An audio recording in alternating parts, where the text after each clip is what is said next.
Halo semuanya, Sawadee-krap. Kembali lagi kita update terkait dengan perkembangan kasus Brigadir Joshua. Hari ini kita sudah mendapatkan kabar baik lagi, di mana dari Komjen Agus Andrianto, Kabareskrim Polri yang mengatakan bahwa barang bukti dan juga tersangka itu akan segera diserahkan dari Bareskrim ke Kejaksaan, itu besok hari Rabu. Ataupun juga ada berita yang menyebutkan kalau untuk barang buktinya sudah diserahkan sebenarnya hari ini, sementara untuk tersangkanya itu akan besok. Fungsinya ini apa sih Anjas? Kenapa kok diserahkannya ke Kejaksaan Jakarta Selatan? Fungsinya adalah ini untuk kepentingan verifikasi barang bukti. Karena tahapan berikutnya kan pada saat ini sih sepertinya sudah selesai ya di Kejaksaan. Karena pada saat diserahkan semua barang bukti dan juga tersangka, artinya data-data yang dibutuhkan oleh jaksa. Dan di sini katanya ada 73 jaksa penuntut umum dalam kasus ini.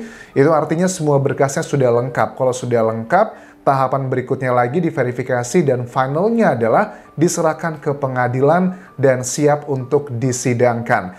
Nah, bisa disidangkan jika sudah lengkap dengan data-data yang aku sebutkan tadi. Dan kenapa kok diserahkannya di Kejaksaan Jakarta Selatan? Karena memang lokasi TKP berada di Jakarta Selatan, teman-teman. Kemudian juga kalau aku melihat keterangan dari Pak Mahfud MD yang mengatakan bahwa nanti para jaksa dan juga hakim harusnya disediakan safe house ya. Walaupun kita tahu Verdi Sambo sebenarnya sudah bukan lagi anggota Polri, tetapi tidak bisa kita menutup mata bahwa di luar sana masih ada sisa-sisa kekuatan-kekuatan dari timnya Verdi Sambo karena memang jabatan sebelumnya cukup ataupun sangat powerful ya dari Kadif Propam dan juga Ketua Satgasus.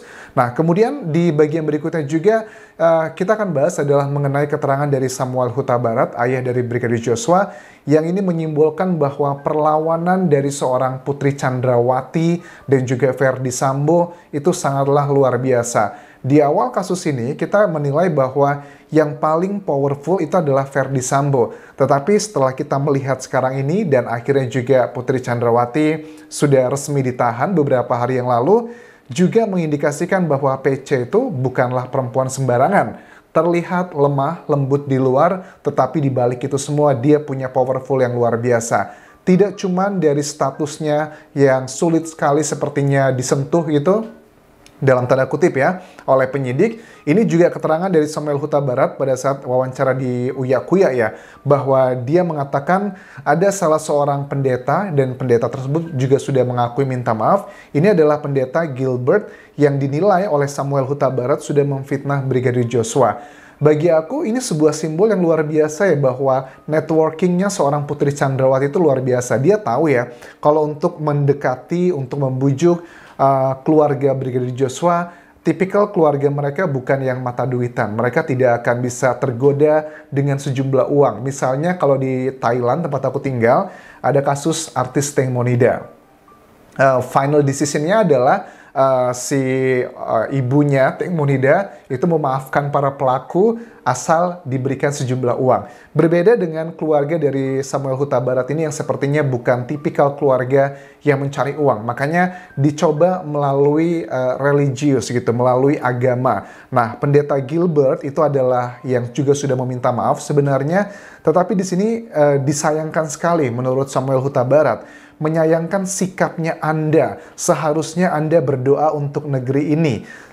Dan dikatakan di sini bahwa pendeta Gilbert ini bilang, saya sayang dengan Brigadir Joshua, tapi berdasar petunjuk, saya langsung bicara dengan Ibu Putri. Saya berdosa kalau tidak mengatakan kebenaran tersebut. Kok bagi aku pribadi, bagaimana mungkin ya seorang pendeta, kan sama-sama nih ngomongnya adalah keterangan dari kata-kata keterangan saksi lah boleh dibilang saat itu, walaupun sudah menjadi tersangka si Putri Chandrawati. Sama-sama mendapatkan keterangan. Yang pertama adalah Brigadir Joshua, keluarga Brigadir Joshua mendapatkan keterangan dari alat-alat bukti yang dikatakan awalnya pelecehan di Jakarta Selatan tidak terbukti, kemudian dipindah ke Magelang. Itu kan sudah indikasi sangat kuat itu tidak benar. Tapi kenapa kok dari pendeta ini sangat yakin apa yang disampaikan oleh Putri Chandrawati? Sudah jelas-jelas Putri Chandrawati mengatakan kebohongan di pertama. Orang yang sudah bohong sekali tetapi kok masih dipercaya begitu aja. Respon dari Samuel Huta Barat juga mengatakan begini, bahwa seharusnya Anda jangan jadi bicara pembohong. Ini kan ngomongin dosa, ngomongin pahala.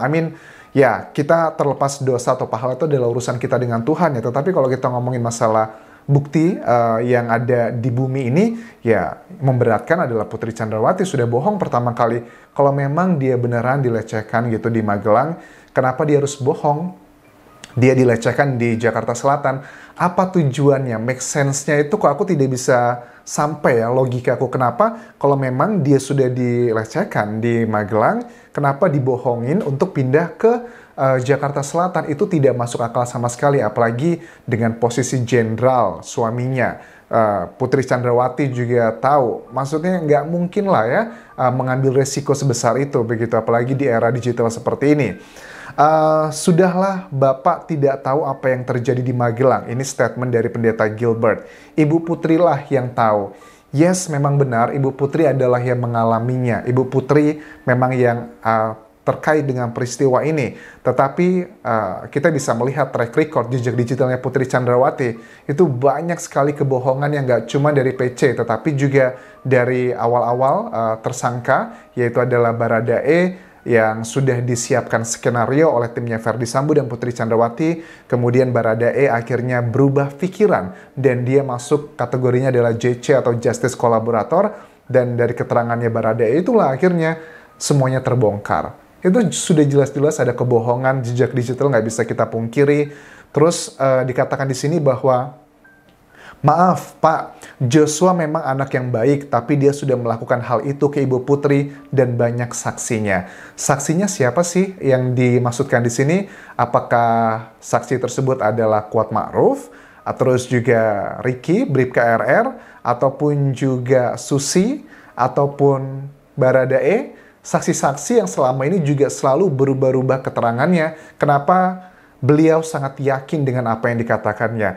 Ini simbol sebuah powerfulnya seorang Putri Chandrawati dengan kekuatan yang dia miliki. Makanya pada saat PC ya memberikan statementnya, pada saat dia memakai baju orange gitu, kuning genteng, kan dia mengatakan pesannya kayaknya dia adalah perempuan yang lemah, nitip anak-anak saya di sekolahan, di rumah. Kesannya kayak perempuan lemah begitu. Padahal dengan networking yang dia miliki itu hal yang sangat simpel sekali dia bisa men-take care semua ini. Karena memang yang sedang dicari oleh PC dan juga FS ini adalah tentang, pertama memang untuk urusan hukum agar mereka tidak terkena pasal yang pembunuhan berencana, pasal 340.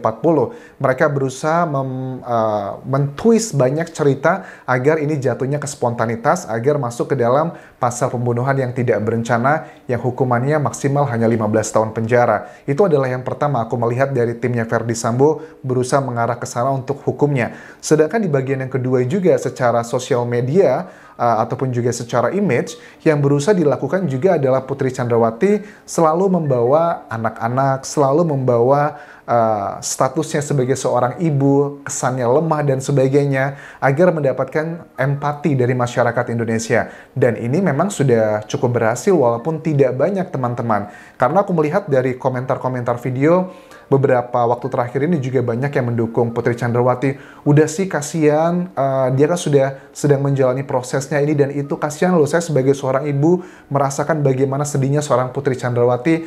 Menurut aku itu adalah salah satu strategi dari timnya PC, mencari simpati dari masyarakat Indonesia. Salah satu cara untuk mengikis, karena kita pisahkan antara perasaan dengan perilaku yang nggak benar. Karena secara pribadi, aku tidak membenci Putri Chandrawati ataupun juga Ferdy Sambo ataupun juga tersangka lainnya. Tetapi yang aku kritisi dan aku sangat sekali tidak suka adalah melihat actionnya, pembunuhannya yang dilakukan ke Brigadir Joshua. Karena di persidangan nanti kan memang persidangan itu akan menyocokkan antara pasal yang disangkakan dengan tindakannya. Banyak yang bilang, gak usah khawatir, motif itu nggak akan berpengaruh banyak dalam kasus ini.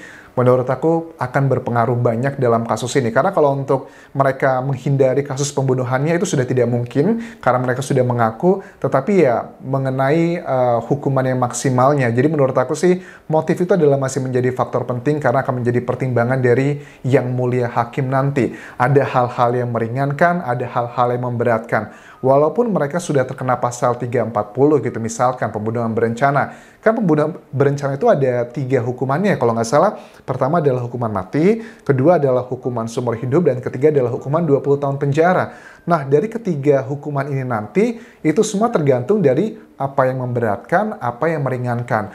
Menurut aku harus diingat baik-baik untuk dalam persidangan nanti, banyak hal yang memberatkan dari timnya Ferdy Sambo dan juga Putri Chandrawati. Pertama, kebohongan dilakukan di tuduhan yang pertama ke Brigadir Joshua tentang pelecehan di rumah dinas Jakarta Selatan. Itu sangat memberatkan.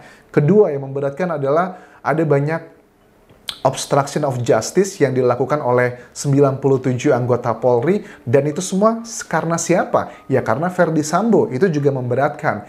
Yang ketiga untuk PC sendiri yang memberatkan adalah dia ini berbohong ya. Dia mengiyakan apa yang dikatakan oleh Ferdy Sambo dan juga tim dia juga berperan. Itu sangat memberatkan sekali. Yang keempat juga memberatkan Putri Chandrawati, dia melakukan tindakan misalnya meminta menjadi kategori JC, Justice Collaborator. Tetapi dia tidak kooperatif, kesannya dia itu memain-mainkan dengan posisi yang dia miliki, status sosialnya dengan lembaga-lembaga negara tersebut sepertinya menganggap remeh. Itu adalah hal-hal yang memberatkan, terlepas masih ada beberapa poin lagi. Coba kalian sebutkan poin-poin apa saja yang memberatkan untuk Putri Chandrawati dan juga Ferdy Sambo dalam kolom komentar video ini. Ini bisa menjadi catatan jejak digital kalian nanti pada saat persidangan. Dan untuk tersangka lainnya, KM, Bribka RR, dan juga Baradae, ada banyak hal juga yang bisa kita update, tetapi poin utamanya adalah dua individu ini. Dan kita akan nantikan bagaimana perkembangan selanjutnya mengenai kasus ini. Semoga teman-teman terus mengawal kasus ini hingga tuntas. Dan sampai ketemu lagi di video berikutnya. Tinggalkan like dan juga komen, serta subscribe channel YouTube ini. Juga follow Instagram dan juga Facebook pageku di Anjas Asmara. Kabun kerap semuanya. Bye-bye.